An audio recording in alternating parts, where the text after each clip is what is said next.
is happening, everybody? I'm Larry Roberts. And I'm Sarah Lucy, and this is Brandon, your comprehensive guide to creative branding. And on this episode of the podcast, we have an amazing guest with us once again that's going to talk about one of my favorite things, and that's PR. How do we get PR? Because earned PR is one of the best ways that we can build our brand and really get it out in front of new audiences, bigger, broader audiences. But sometimes it's hard to get that again, earned PR. So Aquila Mendez Valdez is the founder and CEO of, and we love the name of the company, Haute in Texas. Because if you've ever been in Texas during the summer, you know it's very, very hot. However, it's spelled a little differently, so we're going to play with that a little bit. Haute in Texas is a full-service PR and marketing agency that specializes in helping small to medium-sized businesses propel and curate their online and in-person presence. So with that, Aquila, thanks so much for joining us. Hi, thank you guys so much. I'm excited to be here. We're excited to talk to you because, when I did the intro there, I wasn't kidding. PR and earned PR is some of my favorite ways in order to get out there and reach a bigger audience. So talk to us a little bit about how you got in the PR business and how it's helped you build a brand. Absolutely. So I went to college actually as a journalism major. I thought I was going to be a foreign correspondent and be in war-torn areas and was gung-ho about that for a couple of years of my undergrad. And then slowly but surely kind of realized, I think I want a career that's a little bit more stable. I think I want a little bit more options and, potential to actually make a little bit of money. So I got pulled over to the dark side of PR a little faster. Most journalists start out and they give it 5-10 years and then they go into PR, and I just cut ties pretty quick and dove right in. So that was my undergrad. That's funny though. You said the dark side of PR. Yeah. What's so dark about PR? Well, we get a tough rap sometimes, when we learned about PR 101, one of the first examples of classic, PR spin kind of thing is when, the founders of PR told everybody that cigarettes were good for you and you're fine, incorporate it into your, healthy routine. And, that was literally one of the first examples of public relations. So yes. I feel like I love that example. And I actually use that example in my book because the Marlboro Man is actually my mom's ex-boyfriend. What? That's crazy. Yeah. Wild. I mean, he's charismatic. I get it. But aren't some I think the fathers of PR too were Barnum and Bailey? Wasn't it? That's Barnum? A good example too of spin and, misdirecting people and, bait and switch kind of advertising or marketing tactics. So I think we struggle a lot with people thinking that PR is a lot of voodoo and you're just making bad people look good. And, we definitely don't adhere to that, but we have to fight against a lot of misconceptions for sure. Yeah, when I was in college, I was a advertising and PR double major. I ended up dropping PR just because I didn't want to go through all the courses. But I remember thinking I could totally do PR. I can lie so easily. This is gonna be great. And then I took the class and I'm oh, there's a little bit more to it. Yeah, it probably doesn't help that I'm a Gemini. I feel like we get a bad rap for being liars or two-faced, right? So I feel like I'm just doubling down on, struggling with image, which is ironic, but love it. That's so fun. And I love the correlation there between journalist and PR. One of the biggest PR firms here in Dallas is Real News PR that's owned by a gentleman by the name of Jeff Crilly. And actually, Jeff is down in Austin as well. He just opened up a location down there, and he's a good friend of mine. And he was on, I don't remember which network. Was it Fox? I think he was on Fox News here in the Dallas area for 20 plus years, and then he transitioned from that and launched a PR firm. So that seems to be a fairly common pathway for journalists to transition into PR. Well, I feel like PR is kind of the liaison between businesses and journalists. Right. Yeah. So I think makes sense. Make those switch. It's, we already know the inside of the newsroom so well. We have all the contacts, all the relationships. Now we can totally handle your PR and go that route. And absolutely, a lot of them do it very, very well. So it's a smart business move for them for sure. So I love the fact that you focus on small to mid-sized businesses, because that's ideally where our listeners are in their growing their brand and growing their businesses. What are some of the things that small business owners can do to start getting some of that earned PR? Yeah, that's a great question. So I think that is, one of our passions, to work with that level of business, because I always felt like if we worked with those enterprise level clients, it was always going to be so much bureaucracy. We're going to be fighting red tape to get any decision made, and, taking 6 months to move the ship and that kind of thing. So I love that a small to medium sized business is much more nimble and open to moving fast and trying new things pretty quickly. So I think one of the easiest things to do is to start connecting with those journalists on, social media. A lot of them have like their preferred networks and platforms that they're on. And especially in a local market, a lot of them are very open to hearing from you and the community and learning what you have going on. Some will even, grab a cup of coffee. So as long as it's coming from a very genuine, authentic place, I think putting yourself out there as a small business is definitely feasible without that like massive, 6-figure budget. Depending on where you live, like if you're in a big city, there's so many like news outlets. How do you choose which ones are going to be the best to reach out to? Because I mean, if you're reaching out to the biggest ones, you're going to be probably competing with a lot of people. The smallest ones, you might not get as many eyes. Like, how do you choose? 100%. I mean, I think like most things in marketing, PR, it all comes back to your target audience. So understanding your consumer really, really well, and understanding maybe they don't watch the evening news. Maybe that wouldn't even do any good for you to be, on that as well. Even though it would be a nice, soundbite, it wouldn't be where your customers are.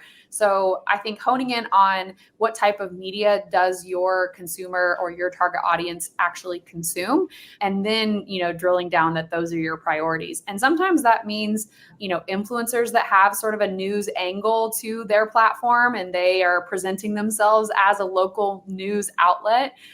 Sometimes that means digital publications that don't have a print version, but they're also building a really strong audience that's in a little bit of a niche. But, we talked about that earlier, that niche audience can sometimes be way more potent than just a big splashy headline on a big name brand. Well, that's typically where you end up starting too, right? I mean, it's kind of it's an evolutionary process with PR. You're not just going to end up on ABC right out of the gate, unless you're me. But if you're not me, Waiting for it. I was waiting for it. I'm like, he's gonna bring it up. He's gonna say of course. Did you know I was on ABC? But hey, here's the thing, man. Even back when I was a couple of decades ago, I was still using local media up in Sherman Denison area. I would get on the local news stations there promoting karate schools, because I was a karate instructor back in the day, and get on there and do demos and talk about karate and the benefits for kids and blah, blah, blah, blah, blah. But I had that exposure on these smaller networks. Then eventually it's the same thing with speaking. I speak all over the country now, and Sarah does as well. And I personally started on virtual events. And I started on virtual events where I know literally no one was watching. So, but at the same time, it gave me that experience. It gave me that opportunity to hone my craft, to hone my skills, to hone my talks. And I eventually built up to being on some larger stages that are out there. So I think it's the same way with PR. And correct me if I'm wrong. Is it beneficial to start in something like a Voyage Dallas or some of these smaller online print opportunities, and then build your way up? Totally. Yeah. I mean, again, just like running your own business, there's no such thing as an overnight success. And there's very, very rarely, going to be an example of somebody who is on the New York Times front page like day one of pitching. So I think absolutely when we're pitching clients that are shooting for those tier one publications, we really try to encourage them to kind of build up that, we call it like a sizzle reel, where we could show your portfolio of, here's them on camera. They're really great. They're really dynamic. This is how well they present their concepts. And then you're kind of building up to the point where you're considered by some of that larger media. And the other thing I think too is maybe don't look for a absolute like 100% feature on you and your business in a tier 1 or larger publication, but look for ways that you can be an opinion or an expert or referenced as the subject matter expert on something, where the journalist doesn't necessarily want to write the entire piece about you, but they need someone to just add that little bit of color commentary. And that's a wonderful way to be able to get your foot in the door, where the next time they are looking to do an actual feature, you're a name that's in their Rolodex, if we can still use that term, Rolodex. I know what it is. I don't know if I Sarah know what does, it is. But you said something about publications being in print, and I don't really know what that means. Fair. We used to put it on paper, like real Really? paper. Yeah, it was crazy. Yeah. It was the Oh, craziest that's thing. terrible for trees. Yeah. Wild world. Yep. So I have like a marketing, advertising, PR background, and I think that like advertising and PR should go hand in hand. And I love that you do PR and marketing. So when you do get, whether it's a small PR win or even a big one, you still like, I feel like there's still things on the marketing side you want to do to get more eyes on it. What do you recommend for that? Especially if someone does get just a small mention in a smaller publication, how do you really capitalize on that and get the most value out of it?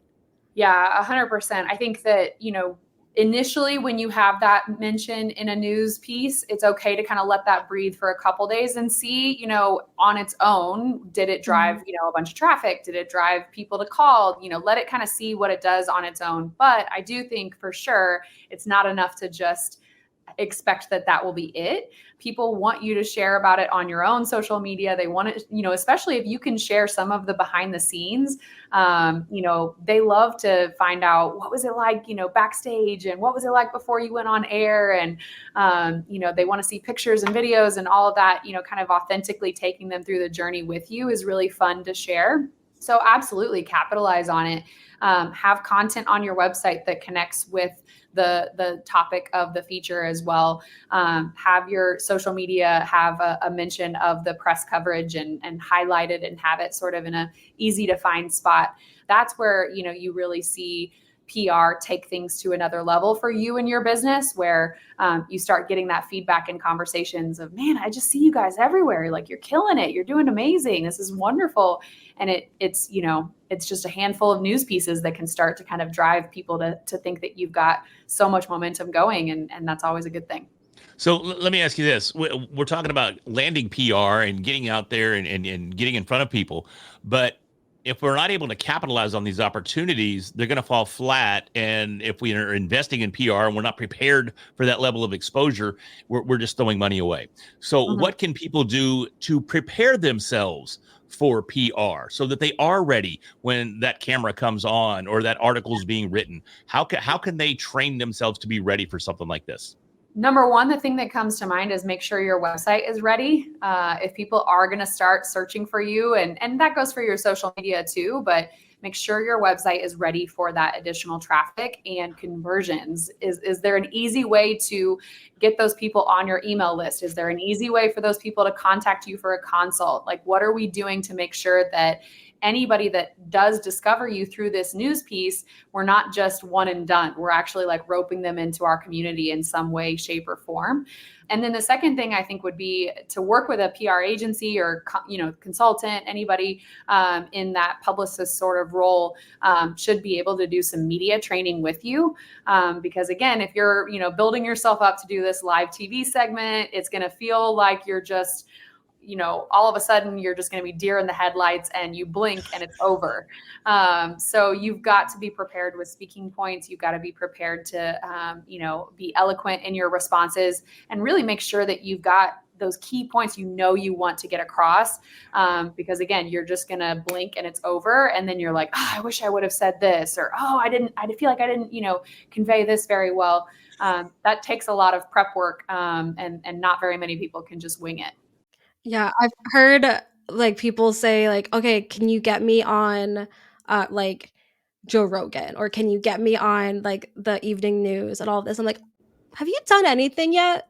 Because you don't want your first interview to be that. Mm-hmm. And I mean, I talk about this a lot with podcast guesting and starting with smaller shows, but I did the opposite and I started with some of the biggest shows. Mm-hmm. And I look back and I'm just like, can I send us like an apology note to the host? Like, I am so sorry I made a mockery of your award-winning podcast. You should not have let me on. I can come on now. I'll do fine. But that was a mistake. But at the same time, Sarah, think back to all the training you had leading up to that. So although you may not have been prepared to be on a massive audience like Joe's show, right? But Stacking Benjamins, for some reason I couldn't think of it when I wanted to. So you may not have been prepared to be on a podcast that large, but you did have education in stage speaking. You did have education in being in front of audiences. You did know how to conduct yourself professionally. So although you didn't train specifically to be on a podcast, you were specifically able to stand up and present yourself in a very professional manner. And I talked about a penis tattoo. I wasn't going to go there, but yeah. So, but you did prepare yourself by getting shit-faced in Ireland and getting a penis tattoo. So you did a great job there too. Thank you. My parents are proud. That's one way to loosen up. Absolutely.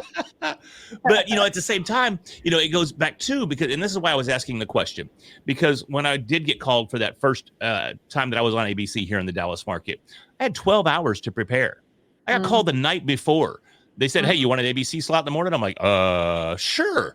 They send me a script and I have all night long, which I stayed up till like 3 a.m, going through that script and preparing myself to be there at 6 a.m. and then get in front of one of the women that's been established in the Dallas market for 30 years. And I'm like, oh my God, I'm standing in front of Jane McGarry and she's asking me questions. And I don't know how many tens of thousands of people were watching, but I had been to Toastmasters for years and years and years. I had speaking experience in my back pocket. I had been on stages already. I had done thousands of podcasts already. So I had invested in myself to a degree to somewhat kind of be prepared for that. But you're spot on there in the fact that it's just over. I mean, I think we had a 6-minute segment and it felt like 6-second segment because it's just gone. You're there and I even had to call Sarah for that first one too, because they changed the questions when I got there. And they had a little gotcha question in there too that I'm like, oh my God, I have no idea how to answer this one. So I called Sarah, I go, what do I do? How do I answer this and not sound like an idiot, Yeah. So there's that preparation on the back end. And that's kind of what I was trying to get at with you there, how people can kind of prepare for that type of exposure. Yeah. Well, and I love that you still said yes. I think that's a lot of, what we have to prep our clients for is there's going to be a lot of things when we really get the ball rolling, we're going to be tossing opportunities at you that are going to feel a little scary. And we need you to just be willing to trust us and say yes, and know that we'll prep you. We'll get you as ready as we possibly can. But if you're truly wanting to get your name out there, there's going to be some things I need you to do that are going to feel a little bit intimidating. And I promise it'll be okay. I promise we'll get you, through it. But just remember, you asked us to get you on TV. You asked us to get you, and when that moment comes, just say yes. It'll be all right. Yeah. So it makes it's definitely scary, but I mean, I kind of get a kick out of it, and I think as people start to get these opportunities and they get bigger and bigger, you get that dopamine hit. You get that adrenaline rush when you're doing these bigger. Look at Sarah's like, no, I don't. No, I don't. Nope. I black out a little bit. I want to cry and call my mom. Yeah, no. Absolutely. So when is somebody ready to work with you? It's a great question too. I think, it's interesting. I just started reading a book, Who Not How. Have you guys read that before? I know it. I haven't read it yet. Okay. Self-explanatory title. It kind of talks about, instead of worrying about how to do something, just find somebody who can go out and do that for you.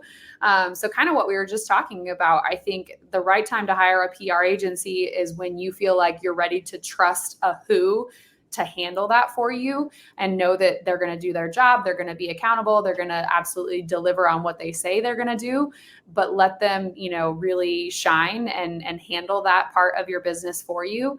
And then I think too, we typically work with businesses where they've got a pretty established revenue, or that maybe they've got some funding, they're a startup, but they've got some, Series A, things like that. Once you're in that position, then it's not as scary to bite off a retainer of an actual PR agency. Mm-hmm. But, we're definitely, I think, understanding that as a small or medium-sized business, you need to feel secure that, okay, I'm going to be able to track what you guys are doing. I'm going to be able to, see some results or at minimum know what sort of traction we're getting and what's going on. So we don't mind being held accountable to that. But it's certainly a service where if you're going to be counting your dollars and worrying about every single cent, then you might not be ready for PR quite yet. For those who aren't ready, that don't have that budget in place, what are a few like entry level steps that they can take for themselves? Like, how do you get yourself picked up by some local media? Mm-hmm. Yeah. Like I mentioned earlier, I think, following those reporters and kind of building those relationships with them organically is not a terrible way to kind of get started and throw your hat in the ring for some opportunities. I also think, there's plenty of platforms online where you can, create an expert profile for yourself in that database for journalists to be able to find and podcasts to find, to, offer to have you as a guest because they're looking for, again, a very specific expert. And if you are the one who can speak to that subject for them, they're desperately needing to move fast and churn out multiple stories, every single week. So I think there's definitely opportunity to put yourself out there on those platforms as well and see some traction. The biggest thing I think where that gets challenging is you'll start to get overwhelmed with the amount of requests. And if you don't have the time necessarily to sift through, respond, follow up, that's where it's helpful to kind of have a team behind you to just handle all of that. And you don't even have to give it a second thought. What's with the framed black rectangle on the background? Right here? Wait, right here? Yeah. It's actually, so it's a local artist. His name is Albert. And you can't see it, but it's got like a very faint outline of a flower. And it's one of his series called Wabi Sabi. So yeah, it looks like a very inconspicuous black square, but I promise it's cool up close. I was about to say he's very talented with the black rectangle. Very, very great edges. Yeah, no, I'm kidding. But anyways, I had to ask. I'm sitting here going, I don't get it. So I needed to get it. Right up above, that would be the famous artist Aquila Mendez Valdez, who is my 9-year-old. So that's beautiful. That's beautiful. Equally on par with, a local, name here. But. I mean, I would definitely, based on what I can see in the video, I would give it to the 9-year-old all day. So, yeah. We won't tell Albert. I don't tell Albert. It's not a personal attack or anything, brother. It's just, that's just kind of what I'm seeing. Real quick, tell me some of the cautionary tales that would be out there from a PR perspective, because I mean, I've been hit a time and time again. Hey, for $2,500, we'll do this, and we'll get you here and we'll get you there. We'll do this and we'll write an article and you'll be the biggest thing since sliced bread.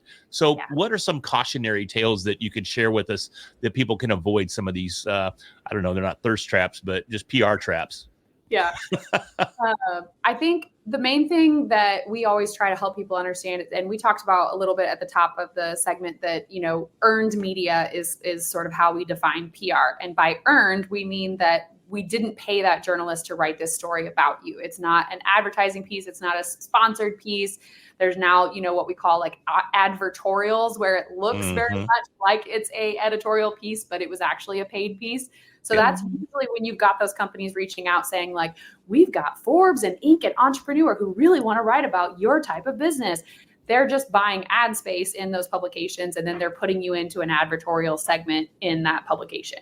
So there's a place for that if that is what you are wanting. If you just want to slap your name and be able to say, I was in Forbes, I was in Inc., I was in Entrepreneur, maybe that's a route for you, but just understand what it is exactly that you're getting. And I feel the same way about wire releases. So when people talk about, I can just put it out on the wire, right? Yes, you can, but all we're doing in that instance is basically syndicating your press release across the wire, which just means it's going out and being distributed to, hundreds of newsrooms across the country or region or whatever, parameters you set. But it is literally just being syndicated, copy, paste, put on a website. There's no, journalist that's saying, oh, absolutely, I'd love to talk to you, or I'd love to interview you, or, it's not building on any sort of relationships with those media outlets. So again, if you're good with that, if you're fine with that, there's a place for it, but just know what you're getting yourself into and why truly earned media with a journalist where they're writing something organic and truly, genuine about you might be a more powerful or potent thing to be going after. You just have to be willing to be a little more patient for that, possibly a little bit more expensive of a route to go. But you have to just sort of weigh your options as far as what will truly get you closer to your goals. And do you ever know if you're ready for the PR? And I'll tell you why I asked that question, because I did the whole advertorial thing with Podcast Magazine, and I bought me a spot in Podcast Magazine. Sarah, I didn't know that. It's $250. I couldn't pass it up. So yeah, and in all honesty, every article in Podcast Magazine at the time was a paid spot. So every article was. There wasn't a single piece that was written, unless it was like Jordan Belfort, because they picked him up a couple of times, and you had some big celebrities on the cover. They didn't buy for it, but everybody else, every other. The 40 under whatever. Or no, I did not pay for that one. I was in there twice. Okay, so that's a great example, because I forgot about that too. So I'm learning so much. I did pay for my first spot in Podcast Magazine, but at the time, I wasn't ready for that kind of exposure. I didn't have a solid brand. I didn't have these beautiful teeth. I didn't have, I weighed nearly 350 pounds. I was a big sloppy piece of crap. And I put myself out there, and it was just it was more damaging to me and my credibility than anything else, because I wasn't ready. Now, to the second point, there was a list of over 40 influencers in the podcast space. And I did get on that and did not pay for that. But so that one's legit, Sarah. But I did pay for this one, and I wasn't ready. So how do you know? And should you avoid getting PR, looking for PR, or hiring a PR firm before you know you're ready? I think it's fair to still, have conversations with PR agencies when you're considering it. And a good PR agency should be honest with you that they don't think you're quite ready yet. There you go. They shouldn't take you on if they think, hey, we need to see some of these other pieces in place before we're ready to say yes and go ahead and move forward. And to me, that's exactly when you bring in a branding agency to say, we need to back up a little bit. Let's do some of the work to actually make sure your visual identity, your messaging, everything is really, really pulled together and cohesive. And that is some of those foundation, building blocks that we want to see in place before we say, okay, we're ready to start putting you out there to the media. Are there so when I was working in financial advising, I know like a list of red flags of if a financial advisor says this to you, run. So what are the like red flags of, because you said a good PR agency will do this. How do you know if it's a good one? Like, are there red flags that they say this and you just know, walk away? Yeah. If they're promoting the Marlboro Man, run away. Yeah, Mom. I'm sure he was a lovely gentleman. No, I think the biggest one to me is when they guarantee results. I think that is a clear sign that they're buying, segments. They're just, they've got their cost to do what they do, and then they're marketing up by, XYZ a percentage. And then they're saying, yep, we'll guarantee 5 pieces. There's no finesse or skill or talent involved in that at all for a PR agency. And they're not in that capacity. They're not going to be treating you as if they are a partner with you in the growth of your company. Like, to us, we feel like we are, your in-house PR and marketing department, that we want you to rely on us to ask us, questions. We want to consult with you. We want to know how the business is going. But if they say, hey, we'll guarantee 5 pieces and here's the amount and this is it, they're just going to be cut and dry, in and out. They don't want any more time wasted with you as a client than what they absolutely have to do. So to me, I think that's a big red flag if they say we'll guarantee coverage. And then in general, it's the same as shopping for any other service. Like, find somebody who you'd want to grab dinner with. Find somebody who you feel like is going to be a cheerleader for you and your brand. If you don't enjoy talking to them, if you don't feel like they get you and they can speak your language and really, enjoy spending time with them, you're probably not going to like how they present you to media or how they tell your story. And that's, one of the most important components of hiring an agency. No, I love that, because a firm that I may have already mentioned in this conversation guarantees 30 placements in 30 days. And that's their pitch. And yeah, you do get 30 placements, but they're, maybe 5-minute segments. Matter of fact, a lot of folks that work with this company, they sit down one morning and they do like 10 spots on 10 different radio stations across the country. And, they're 30-second spots, and that's a placement. And while you're getting some exposure there, I personally don't really see a whole lot of value in those short bursts of me just giving my take on whatever the hot topic of the day is. It doesn't do anything from my perspective. I'm building your brand, building your company, and really reinforcing you as a thought leader in your niche. So, but it shocked me because that was the first time I'd ever talked to a PR agency. And he's like, yeah, I'll do 30 placements in 30 days. Then I talked to others. They're like, well, we'll get you 2 or 3 spots a month. And I was like, what? What's the difference here? But I think you've done a great job here presenting what the difference there is. So I appreciate that. Yeah, 100%. And again, it really just goes back to what your goals are. If that 30 placements in 30 days is going to be a quick burst that you just want to be able to say, yep, did it, check that box, there's a place for that. But I think that we want to be a long-term partner with you in your business. And, we don't just do PR, we do a lot of other facets. So we want to add in, components of, like we talked about, how do you cross-pollinate that PR coverage? How do you make sure that it has the most, longevity and benefit to you and your brand? So as we start layering things in over months and years of working together, eventually we want you to feel like, okay, I have a really comprehensive, robust marketing plan. So we're not putting all of our eggs in just one basket. Aquila, I was on your website and I noticed that, I didn't see any dudes on there. So do you primarily work with women? We do. Yeah. I would say female founders are a little bit of our specialty. We always say we'll work with the dudes as long as they're cool, as long as they don't mind having a bunch of women telling them what to do. So yeah, we're happy to, mix it up, but female founders are really where our passion lies. And the best part, I think, is that, that 99.9% of the time, a female founder is also going to be a total badass at what she does. There's no average, female founder. Like, they're all disrupting. They're doing really amazing, cool things. They're doing, more often than not, something different than their male counterparts. And so we really feel like, number one, that gives us a huge advantage in the media, that not only are they a female in a man's world, but they're also doing something unique and different and cool.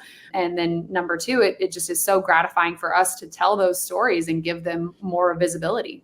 No, I think I love that. And say I don't want to cut you off. Go ahead. No. Touche. Oh, go ahead. No, I'm going to go. No, you go. Age before beauty. No, you hang up first. You. Okay. I was just going to say that, no, I love working with women, and I do a ton of work for the eWomen's Network. I mean, I'm a speaker for eWomen. So I travel all across the country speaking at eWomen hubs, and I'm getting ready to go to Phoenix next month and Calgary a couple weeks after that. So I think it's super cool that you focus primarily on women. And people ask me all the time, why are you so involved with eWomen? And it's that exact same reason. Women are there to do business. They're there to rock and roll. They're there to disrupt things. And that's what I like to think that I'm there to do as well. So it's very cool to work in that same environment. When you work with dudes, and granted, I'm 52, so my whole testosterone days, I'm pretty low T these days. Okay. So, but it's just always ego there, man. And I don't have time for that. I'm trying to grow a business. I'm trying to grow a brand, and I don't need to get into an ego match with you. And I love just working with women because, like you said, they're there to do business. So, Sarah, with that, I didn't mean to cut you off. Sorry. You're fine. No, when I first got into advertising and marketing, my first job was at an ad agency in Baltimore, and I was kind of expecting, like, everyone, when I would say I'm like an advertising copywriter, they're like, "Oh, you're like Mad Men." Like that TV show about the ad world. And that show showed how much of advertising was just dog eat dog, man's world. Yep. And the first agency that I worked for was 100% women internally. We worked, the clients were whatever they wanted to be, but internally everything was women. And it was so interesting to see the lack of ego, because that was something, I mean, I'd interned at different agencies, interned at like internal marketing departments and all of it. And I had to actually say the sentence, being a woman is not a political statement, when I worked marketing for a financial company. I won't say who they were, but it rhymes with Terran or finance. But when I worked with all women, there was no ego. It was just best idea wins, and it doesn't matter who had it. Mm-hmm. Versus I had seen so many things like, oh no, this has to be the best idea because it was mine. Mm-hmm. Yeah. It was so interesting. Like, yeah. I'm sorry, Larry. You're not hurting my feelings. I'm totally fine with it. Totally cool. So, again, I think that's why Sarah and I work so well together as well. So, Aquila, tell everybody where they can find out more about you, find out more about Haute in Texas, and how they can work with you. Absolutely. So our website is HIT PR, so HIT PR.com. You can find me on almost all social media networks at Haute in Texas. And you mentioned earlier it's spelled a little different, so it's HAUTEI in Texas. Is that pronounced Haute? Is it Haute? I'm sitting here. You let me say hot like 3 times and you didn't correct. You're like, he's saying it wrong, but I'm not going to say shit. I'm just going to let him embarrass himself. We always say if you're, fancy schmancy and the French, fashion couture, it's haute couture. But I think that, we 100% started it because it's a play on words that it is hot in Texas. So we let people, you could say it either way. Just let people embarrass themselves. It's cool. Yep. Just a little inside joke that we like to play and just laugh at you internally. Yeah, absolutely. Especially if you're a dude. So once again, hitpr.com is where they can find out all about you and look into your services too. So really appreciate you joining us today. Absolutely. Thank you guys so much. I had a great time. Cool deal. Hey, everybody, if you had a great time and you want to learn more about Hit PR, check them out. But in the meantime, if you want to learn more about us, hit that subscribe button so we can continue to bring you these amazing episodes each and every week. And with that, I'm Larry Roberts. I'm Sarah Lucy, and we'll talk to you next week.